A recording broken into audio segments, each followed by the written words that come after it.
Hello. आज हम लोग इनकम टैक्स के बारे में देखेंगे। ठीक है, इनकम टैक्स में क्या क्या पॉइंट देखेंगे आज हम लोग। रिबेट देखेंगे under section 87A and ITR का due dates. Okay,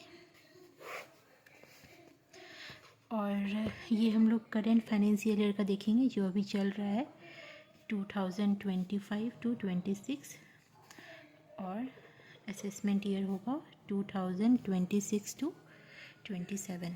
assessment year 1 year after होता है ना, तो वही है। अब हम लोग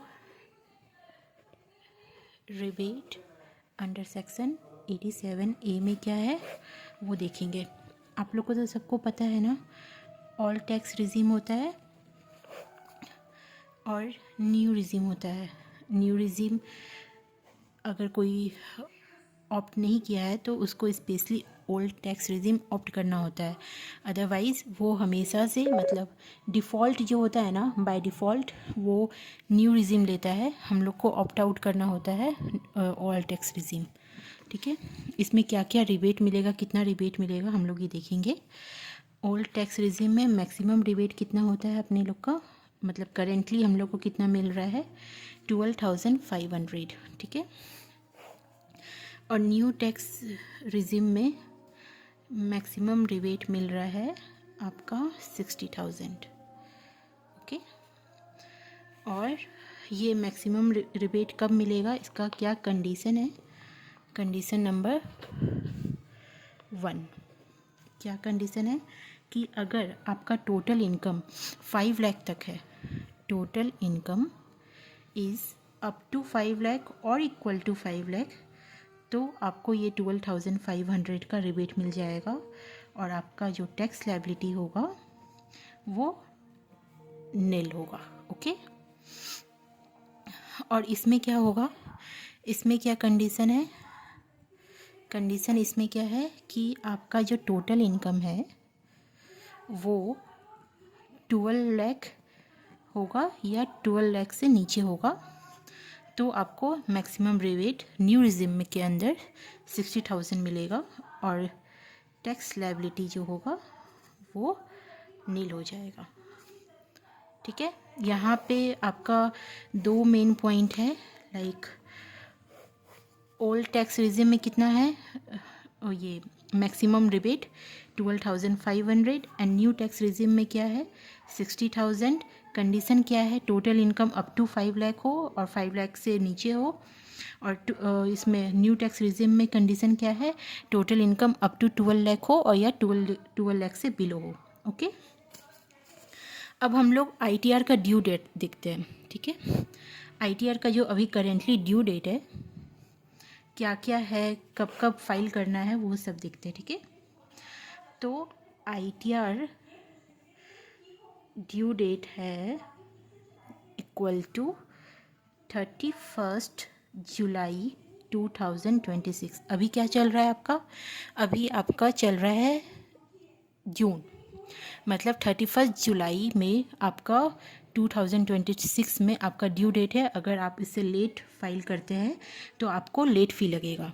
ठीक है, और बिलेटेड रिटर्न होता है इसमें एक अंडर सेक्शन 139 इन सब सेक्शन 4, जहाँ पे आप अगर आप 31 जुलाई तक फाइल नहीं कर पाए अपना ITR तो 31 दिसंबर तक फाइल करना होता है 2026 तक।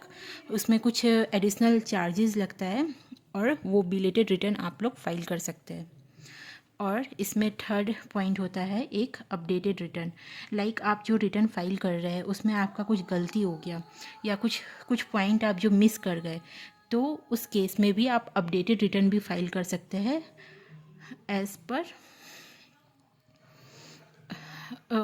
अपडेटेड रिटर्न फाइल होता है 31 मार्च तक।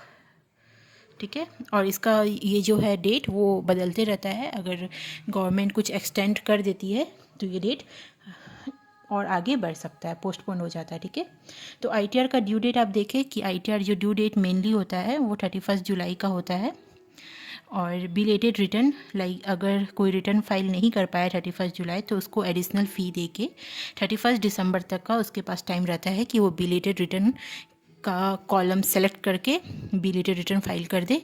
और अपडेटेड रिटर्न यहाँ पे आपका कुछ गलती हो गया या कुछ आप मिस कर गए तो आप अपडेटेड रिटर्न भी फाइल कर सकते हैं 31 मार्च तक का। ये सब मैं आपको करंट बता रही हूँ लाइक 2026-27 का असेसमेंट ईयर और फाइनेंशियल ईयर 2025-26। इसका ये 1 अप्रैल 2025 टू 31 मार्च 2026 तक का बता रही हूँ मैं। अगर इसके बीच 1 अप्रैल 2025 टू 31 मार्च 2026 कोई ट्रांजैक्शन होता है तो ये सारा इसमें ड्यू डेट होता है 31 जुलाई और बिलेटेड रिटर्न का दिसंबर एंड अपडेटेड रिटर्न का 31 मार्च। अब आपको मैं लेट फ़ी भी बता देती हूँ। अगर wait a second, yes, late फ़ी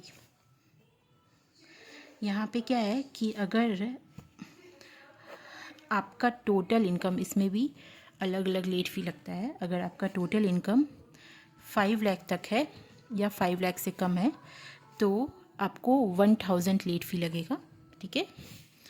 और अगर आपका टोटल इनकम 5 लाख से एबव हो तो आपको 5000 तक का लेट फ़ी लगेगा, ठीक है। लेट फ़ी भी मैं बता दी। अगर 5 लाख तक का है या 5 लाख है तो 1000 आपका लेट फ़ी लगेगा। 5 लाख से एबव होगा तो आपको 5000 लेट फ़ी लगेगा। तो मैं अभी ये वीडियो यहीं पे ख़त्म करती हूँ। Thanks for watching this video and if you like this video please subscribe my channel. Thank you.